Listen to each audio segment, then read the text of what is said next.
दोस्तों हम लोग पुनरावृत्त दशमलव भिन्न के बारे में जानेंगे और इसको साधारण भिन्न में कैसे बदला जाता है ये भी जानेंगे, ठीक है। लेकिन सबसे पहले जान लेते हैं कि ये पुनरावृत्त दशमलव भिन्न है क्या, ठीक है। तो देखिए यहाँ पे छोटा सा परिभाषा है, वह दशमलव भिन्न जिसमें दशमलव के बाद एक ही अंक बार बार आए पुनरावृत्त दशमलव भिन्न कहलाती है। सुना, वह दशमलव भिन्न जिसमें दशमलव के बाद एक ही अंक हो और वही बार बार बार बार बार आए तो उसी को क्या कहेंगे, पुनरावृत्त दशमलव भिन्न।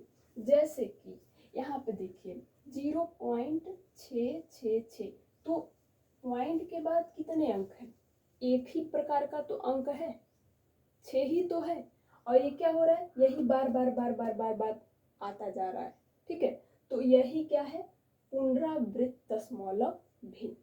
ओके, फिर देखिए इस प्रकार की जब ये पुनरावृत्त दशमलव भिन्न है तो इसको इस तरह से भी हम लोग लिख सकते हैं, क्योंकि दशमलव के बाद एक अंक है, फिर यहाँ पे पॉइंट रख लेंगे, फिर 6 के ऊपर बार लगा देंगे, बार कहिए या फिर रेखा कहिए, उसके ऊपर बार लगा देंगे। तो इसकी पहचान ये है कि जिस अंक के ऊपर ये बार लगा हुआ है मतलब वो अंक सीमित नहीं है, बार बार बार बार आएगा, ठीक है।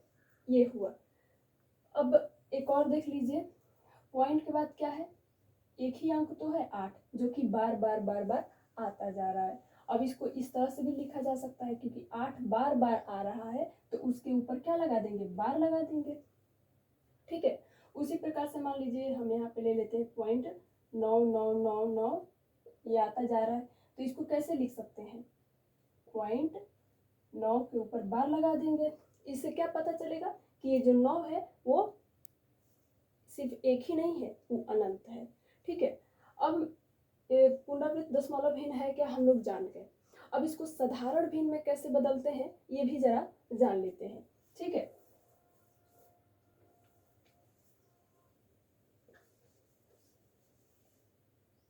ठीक, तो देखिए दोस्तों, इसको साधारण भिन्न में बदलने के लिए किया क्या जाता है, सबसे पहले इस पे ध्यान देंगे हम लोग, ठीक है।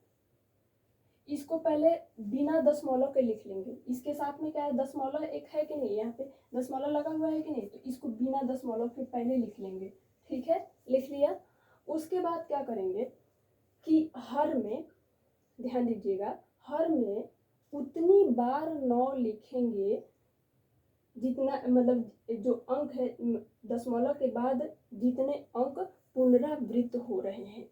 दोस्तों हर में उतने ही 9 लिखेंगे जितने दशमलव के बाद जो जितने अंक है बार बार आ रहे हैं। तो यहाँ पे तो सिर्फ एक ही अंक है 6 और यही रिपीट हो रहा है, तो एक बार ही 9 लिखेंगे, ठीक है। अब इसको कटा देंगे, 3 दूना 6, 3 तिरिके 9, 2/3। ये देखिए इसको साधारण भिन्न में परिवर्तित कर दिया गया। फिर जब वापस 2 को 3 से भाग करेंगे तो ये वापस लौट के आ जाएगा, ठीक है। अब इसको देखिए, पहले बिना दशमलव के लिख लेंगे तो 8, और हर में उतने ही 9 लिखेंगे जितना कि दशमलव के बाद अंक बार बार यानी कि पुनरावृत्त हो रहे हैं। तो यहाँ पर तो सिर्फ और सिर्फ एक अंक है 8 जो कि बार बार आ रहा है, तो एक ही बार 9 लिखेंगे, ठीक है। अब ये कटेगा नहीं, इसलिए 8/9 ही मतलब इसको साधारण भिन्न में परिवर्तित कर दिया गया। जब 8 को 9 से भाग करेंगे तो वापस यही लौट के आएगा। यही होता है पुनरावृत्त दशमलव भिन्न, और इसको साधारण भिन्न में बदलने का तरीका यही होता है, ठीक है।